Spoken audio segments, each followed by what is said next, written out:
Chicken എപ്പോഴും ഒരുപോലെ fry ചെയ്ത് നോക്കാതെ ഈ ഒരു രീതിയിൽ ഒരു തവണയെങ്കിലും ഒന്ന് ഫ്രൈ ചെയ്ത് നോക്കണേ.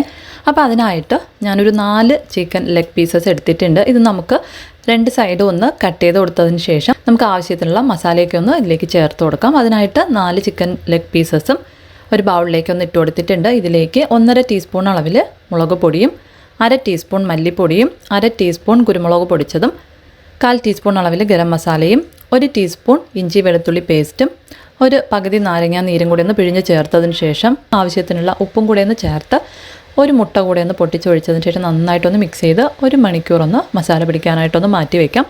അതിനുശേഷം നമുക്ക് ഇതിലേക്ക് 1/2 കപ്പ് അളവിൽ കോൺഫ്ലോർ കൂടി ഒന്ന് ചേർത്ത് നന്നായിട്ടൊന്ന് മിക്സ് ചെയ്തെടുത്ത് നല്ല ചൂടായിട്ടുള്ള എണ്ണയിലിട്ടൊന്ന് തിരിച്ചും മറിച്ചും ഇട്ടൊന്ന് ഫ്രൈ ചെയ്തെടുത്തു കഴിഞ്ഞാൽ നല്ല അടിപൊളിയായിട്ടുള്ള ചിക്കൻ ലെഗ് ഫ്രൈ റെഡിയായി കഴിയും. നമുക്ക് കഴിക്കാനായിട്ട് ഒരു KFC ചിക്കൻ ഫ്രൈയുടെ ഒരു ടേസ്റ്റ് ആയിരിക്കും. അപ്പോൾ എന്തായാലും ഒന്ന് തയ്യാറാക്കി നോക്കാം. വീഡിയോ ഇഷ്ടപ്പെടുകയാണെങ്കിൽ ലൈക്ക് ചെയ്യാനും ഷെയർ ചെയ്യാനും മറക്കല്ലേ.